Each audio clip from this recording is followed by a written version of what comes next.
সামান্য কারণে উত্তেজনা সৃষ্টি করা ঠিক নয়। প্রত্যেকেরই বাক স্বাধীনতা আছে। শিশুরাও লজ্জা পাবে এই ধরনের, যদি বয়স্ক শ্বশ্রুমণ্ডিত ব্যক্তি, বয়স্ক যারা অলরেডি দাদা হয়ে গিয়েছেন, তাদের নাতিরাও হয়তো এখানে গ্যালারিতে বসে দেখছে, তারা কি ভাববে এটা সম্পর্কে।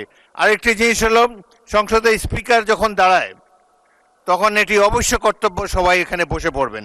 মাননীয় সদস্যবৃন্দ, এটি বাংলাদেশের জাতীয় সংসদ। এখানে প্রত্যেকেই নির্বাচিত হয়ে এসেছেন, প্রত্যেকেরই এখানে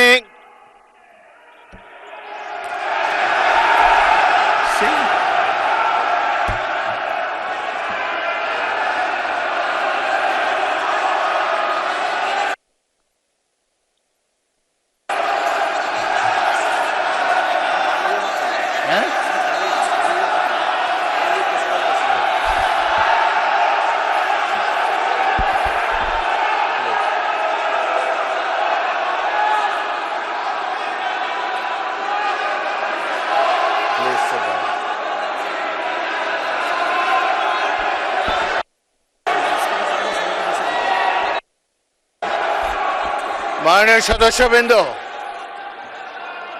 দয়া করে বসুন।